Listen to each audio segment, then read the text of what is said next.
सीता रावण पढ़ ही लेते थे, अब मोबाइल में ढूंढते रहते हैं, सारे दिन उसी में ढूंढते रहते हैं। क्या ऐसा लगता है जैसे कुछ बहुत कोई कीमती चीज उसके अंदर खो गई।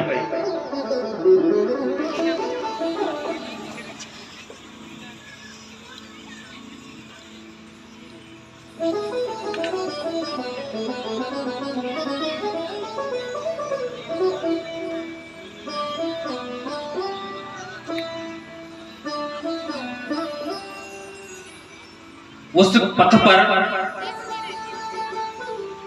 मोबाइल काम नहीं आएगा, पति काम नहीं आएंगे, बच्चे काम नहीं आएंगे, पत्नी काम नहीं आएगी। जाएगा जब यहां से कुछ भी न पास होगा, 2 गज कफन का टुकड़ा तेरा लिबास होगा।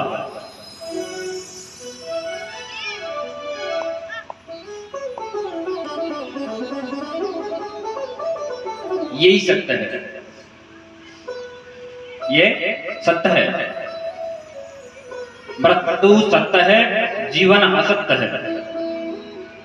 इसलिए हम कौन हैं ये पहचानना, हम कौन हैं ये जानना आवश्यक है। जिस दिन ये बोध हो जाएगा कि मैं कौन हूं, उस दिन परमात्मा को ढूंढने के लिए मंदिरों में नहीं जाना पड़ेगा, वो वहीं प्रकट हो जाएगा। भगवान कहते हैं मम दर्शन फल अनूपा, जीव पाव निज सहज स्वरूपा। एक व्यक्ति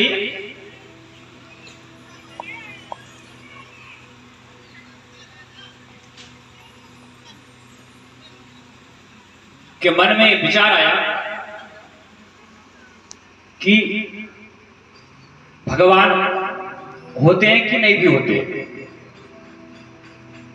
जबकि भगवान अतर्क है, तर्क से परा है। भगवान तर्क की वस्तु नहीं है। इसलिए गोस्वामी जी लिखते हैं राम अतर्क बुद्धिमान बानी, राम अतर्क बुद्धिमान बानी, राम अतर्क बुद्धिमान बानी, राम अतर्क बुद्धिमान बानी। मत हमारा सुना सयान, मत हमारा सुना सयान। तो वह व्यक्ति रामचंद्र परमहंस, पता होगा कौन थे? पता है आपको? आप विद्यालय में पता है? लो, रामचंद्र परमहंस स्वामी विवेकानंद जी के गुरु थे। कौन थे? स्वामी विवेकानंद जी के गुरु। पश्चिम बंगाल कोलकाता में रहते थे। नित्य मां भगवती काली की सेवा किया करते थे। उनके पास एक व्यक्ति गया, बोला महाराज जी मैंने सुना कि काली मां आपके हाथ से भोजन करती। महाराज जी बोले करती हैं तो कि मैं चाह रहा हूं कि मुझे भी दर्शन करा दो जब मां आपको दिखती हैं तो। महाराज जी ने कहा ठीक है करा दो। तो ऐसा करो मां को तुम्हारे घर भेज दूंगा। मेरे घर? हाँ। तो तुम्हारा पता बता दो, तुम्हारे पास मां को तुम्हारे पास ही पहुंचा दूंगा, पता बता दो तुम्हारा। वो अपना घर का एड्रेस देने लगा, फलाने नंबर है इसमें पे मेरा। बोले तुम्हारे एक घर का पता है, मुझे तुम्हारा पता चाहिए। तो उस व्यक्ति ने अपनी दुकान का पता दे दिया, नहीं मुझे दुकान पर नहीं पहुंचाना, मुझे तुम्हारे पास पहुंचाना, तुम अपना पता दो। तो मेरा पता? बेचारा सोचने लगा। महाराज जी कह जाओ, जिस दिन तुमको अपना पता चल जाए उस दिन मुझे दे देना, मैं मां को तुम्हारे पास भेज दूंगा। समझ गए? जिस दिन हमको अपना पता चल जाएगा कि हम कौन है, हमारा एड्रेस क्या है, उस दिन भगवान को ढूंढना नहीं पड़ेगा। प्रेम से प्रकट हो ही मैं जाना, वही प्रकट हो जाएगा। इसलिए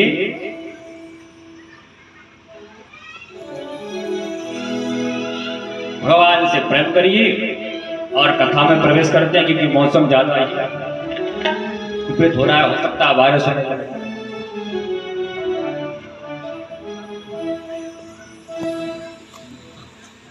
राधे राधे गोविंद गोविंद राधे, राधे राधे गोविंद गोविंद राधे, राधे राधे गोविंद गोविंद राधे, राधे राधे गोविंद गोविंद राधे, राधे राधे गोविंद गोविंद राधे, राधे राधे गोविंद गोविंद राधे, राधे राधे गोविंद गोविंद राधे, राधे राधे गोविंद गोविंद राधे,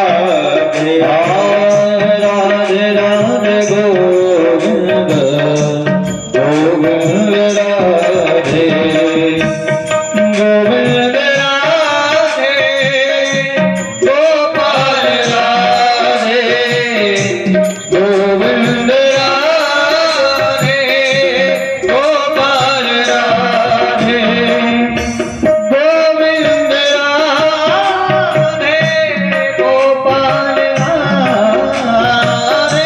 गोविंद राधे गोपाल राधे, गोविंद राधे गोपाल राधे, राधे राधे गोविंद राधे, राधे राधे गोविंद गोविंद राधे, राधे राधे गोविंद।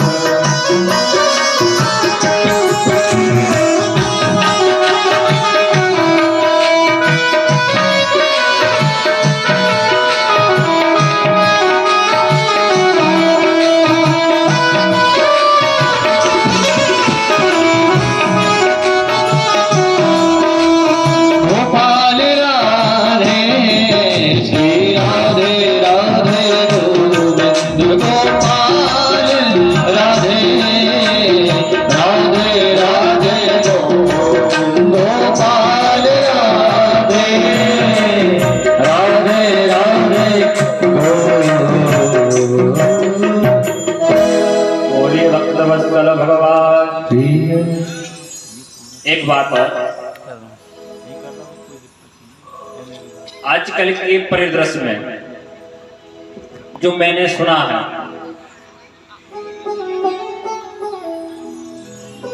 हमारी जगजननी मातेश्वरी कृष्ण की आह्लादनीय शक्ति हैं। कौन? श्री राधा रानी।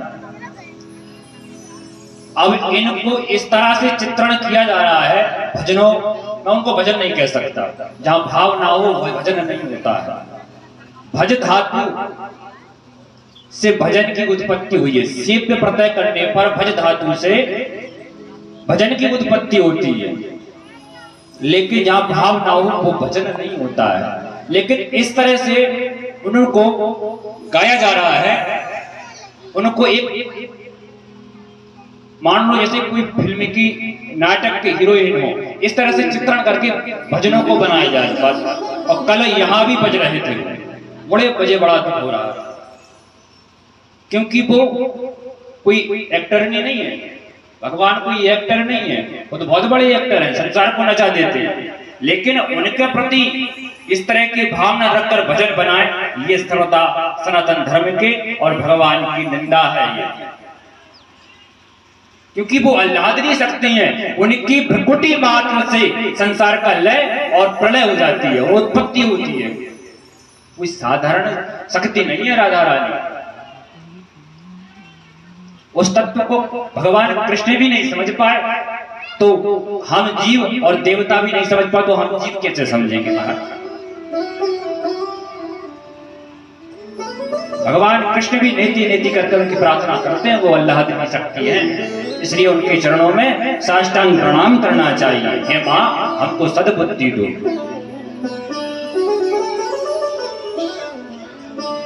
चलिए आज की कथा में प्रवेश करें। कल आपने क्या सुना पता है? क्या सुना था? शादी नहीं, विवाह हुआ था। हमारे इधर विवाह होते हैं, मुसलमानों में शादियां होती हैं। हम सनातन धर्म अवलंबी हैं, हम शादी नहीं करते, हम क्या करते हैं? विवाह करते हैं। कल गणपति जी का विवाह है। अब नारद जी कहते हैं अब आगे कथा सुनाइए।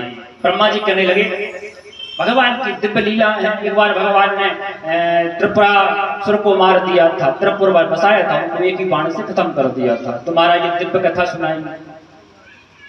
तो ब्रह्मा जी कहती ये कथा मैंने जो है यही प्रश्न को सनत कुमारों ने व्यास जी को सुनाया था। तो वह कथा सुनिए आप। तारकासुर के 3 पुत्र हुए, तारकाक्ष, बिंदुमाली और कमलाक्ष। ये तीनों पुत्रों बड़े बलशाली थे। इन्होंने एक पैर पर खड़े होकर के ब्रह्मा जी की घोर तपस्या की। अखंड तपस्या की, कई हजार वर्ष तक ये तपस्या करते रहे। अच्छा, दैत्य तपस्या तो करते थे, तपस्या करना अच्छी बात है, हम भी भजन करें, भजन करना अच्छी बात है, लेकिन ऐसा भजन न करें कि जिससे किसी का अहित हो। जन कल्याण की भावना रखकर भजन करना चाहिए, स्वयं के कल्याण के लिए भजन करना चाहिए, लेकिन किसी का अहित ना हो ऐसा तप नहीं करना चाहिए। आजकल तो कुछ लोग बगला मुखी पाठ करा देते हैं, चलो उसका विनाश हो जाए, बगला मुखी पाठ करवा लो। ये गलत है। आपके अंदर यदि सद्भावना है, दूसरों की कल्याण करने की भावना है, तो आपका भी कल्याण होगा। तपस्या की ब्रह्मा जी प्रकट हो गए। बोले वरदान मांगो, मैं तुम्हारी तपस्या से बड़ा प्रसन्न हूं। राक्षस कहने लगे प्रभु ऐसा वरदान दो कि हम किसी से हारे नहीं, अजय हो जाएं, विजय हो जाएं और अमर हो जाएं। ब्रह्मा जी बोले अजय और विजय तो हो सकते हो, परंतु अमर नहीं हो सकते, क्योंकि ये सृष्टि का नियम है। मैं ब्रह्मा और भगवान विष्णु और जितने भी देवगण हैं सबकी मृत्यु होती है, काल के चक्र में सभी समा जाते हैं। केवल एक अनंत भगवान शिव हैं, उनकी कल्पना मात्र से हम उत्पन्न होते हैं और नष्ट भी हो जाते हैं। तो ब्रह्मा जी बोले आप अपनी बुद्धि से, युक्ति से कोई और वरदान मांग लीजिए। तो तीनों कहने लगे हमको ऐसा वरदान दो कि हम हमारे नगर में कोई प्रवेश ना कर सके और केवल अभिजित नाम का जो नक्षत्र है वो नक्षत्र आए, वो मुहूर्त आए, तब उसी नक्षत्र में, उसी मुहूर्त में हमारी मृत्यु हो और मारने वाला विश्वकर्मा के बनाए हुए दिव्य रथ पर सवार हो और एक ही बाण से मरे तीनों एक साथ, वो हमको मार सके। ब्रह्मा जी ने कहा तथास्तु और बोले तारकाक्ष बोला मेरा स्वर्ण का भवन बन जाए और विद्युतमाली बोला मेरा चांदी का महल बन जाए।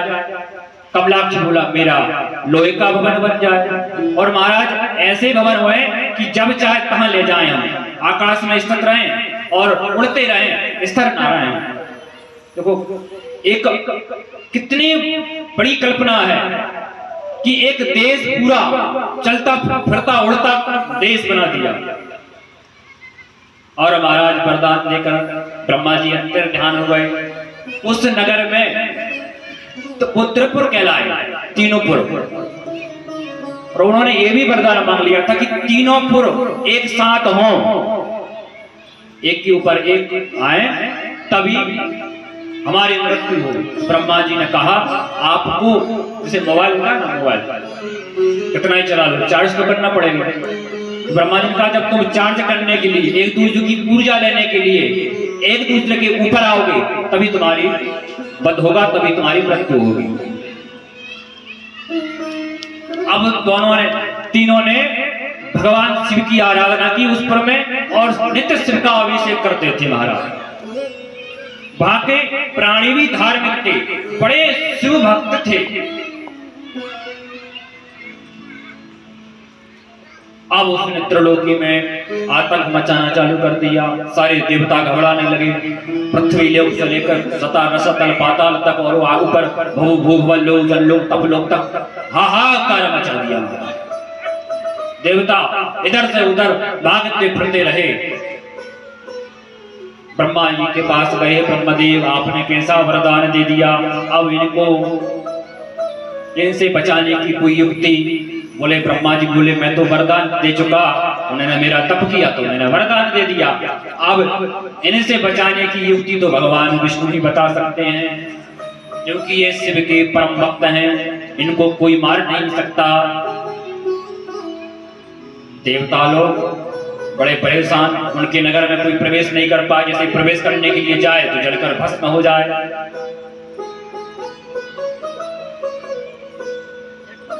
अब देवता त्रसित हो गए, क्या करें, कहां जाएं? भगवान विष्णु की स्तुति करने लगे, क्योंकि डरा हुआ व्यक्ति ना तो मन से भजन कर सकता है और ना तन से एक जगह स्थिर रह सकता है, वो चलायमान रहता है।